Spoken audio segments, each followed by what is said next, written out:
Welcome to Automation Desk. Please like and subscribe for get more informative videos related to inverter and PLC programming. तो जी viewers, part 1 के अंदर हम देखेंगे hardware को, हम कौन कौन सा हार्डवेयर यूज़ कर रहे हैं।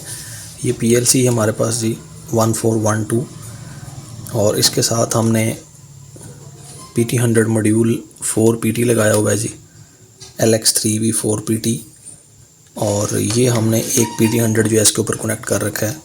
ये PT100 नज़र आ रहा है। तो PT100 की फीडबैक इस मॉड्यूल को आएगी और इस मॉड्यूल के थ्रू हमने इसको PLC के CPU से कनेक्ट करवाया हुआ है, और इसके साथ हम PID को कंट्रोल करेंगे। और इसके लिए जो हम आउटपुट्स यूज़ कर रहे हैं Y3, Y4 और Y5 है, क्योंकि हमारे पास 3 हीटर हैं।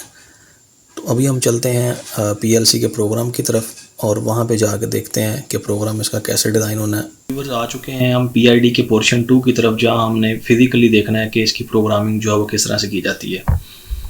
तो ये जो पोर्शन आपको स्क्रीन पे नज़र आ रहा है, ये basically PID parameters tuning portion है।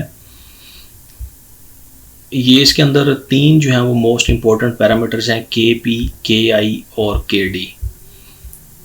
तो सबसे पहले मैं KP को एक्सप्लेन कर लेता हूँ। जब हम प्रोग्राम राइट करते हैं तो KP की वैल्यू जो है वो 0 होती है, KI भी 0 होता है और KD भी 0 होता है।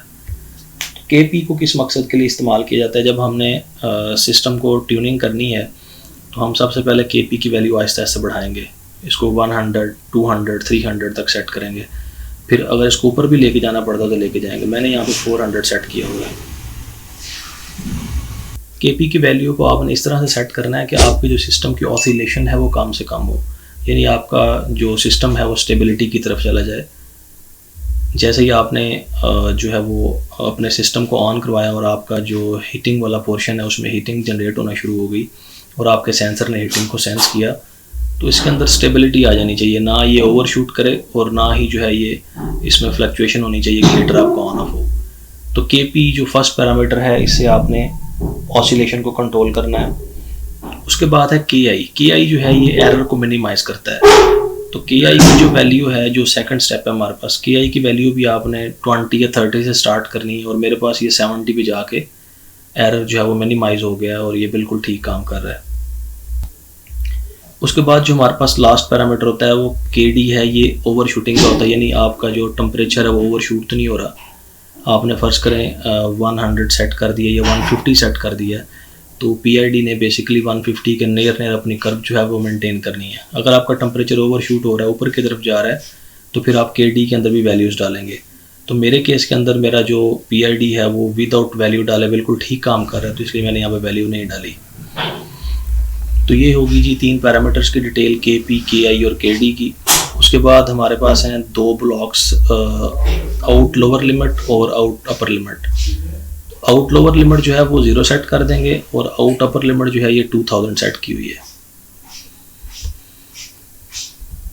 इसमें 2 चीज़ें बड़ी ज़रूरी हैं। जब हमने PID की ट्यूनिंग करनी है तो हम क्या करेंगे, हम इस बिट को ऑन कर लेंगे, यानी ट्यूनिंग बिट जो है, और फिर हम पैरामीटर सेट करेंगे यहाँ पे, यानी 400 में वैल्यू सेट करके इसे मूव करवा देंगे। 402 में वैल्यू सेट करेंगे KP की वैल्यू, 404 में KI की और 406 के अंदर KD की। उसके बाद M736 बिट जो है ये ऑन करेंगे और हमारी वैल्यू जो है वो मूव हो जाएगी हमारे जो मेन डेटा रजिस्टर्स हैं KP, KI और KD के। जब हमने इसको अंदर जायज़ करना है तो हमने अपना जो ट्यूनिंग वाली बिट है उसको ऑफ कर लेना है। जस्ट एक दफ़ा पैरामीटर सेट करके वैल्यू लोड कर देनी है। उसके बाद हम M0 को जैसे ही ऑन करेंगे तो हमारा जो हीटिंग पोर्शन है वो ऑन हो जाएगा, यानी PID का जो ब्लॉक है वो अंदर जायज़ हो जाएगा। PID के ब्लॉक के अंदर क्या है ये देख लेते हैं। PID के ब्लॉक के अंदर सबसे पहला जो डेटा रजिस्टर है D200, ये हमारे पास सेट वैल्यू है, यानी जो टेम्परेचर की सेट वैल्यू है वो है। D12 जो है इसके अंदर हमारी सेंसर जो है PT100 का, उसकी एनालॉग वैल्यू आ रही है। D300 जो है ये रिस्पॉन्स का टाइम है। इसके नीचे हमने एक ब्लॉक लगाया PWM का, पल्स विथ मॉड्यूलेशन इसे कहते हैं।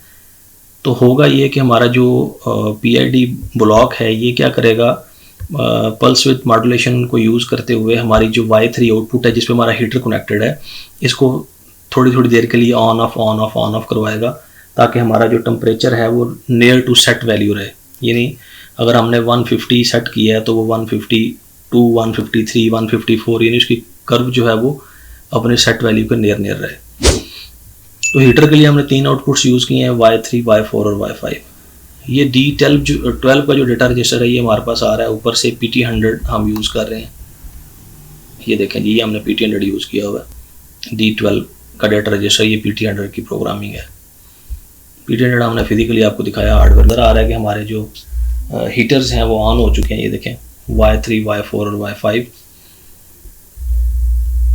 और अभी हम जो है वो उसको जैसे ही टेम्परेचर देंगे तो हमारा जो टेम्परेचर की प्रोसेस वैल्यू ऊपर जाना शुरू हो जाएगी।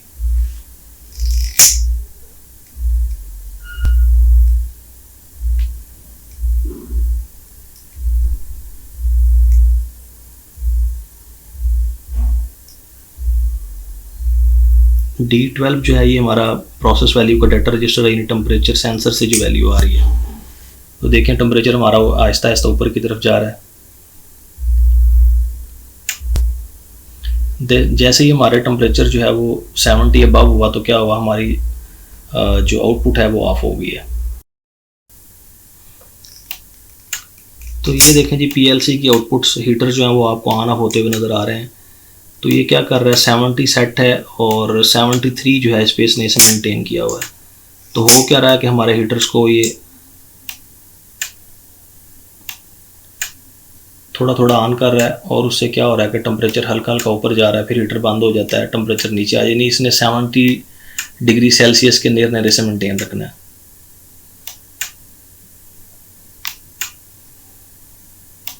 PID का फंक्शन होपफुली आपको इसकी अंडरस्टैंडिंग हुई होगी। अगर इससे रिलेटेड कोई क्वेश्चन है तो आप पूछ सकते हैं। Thank you so much. अल्लाह हाफिज़।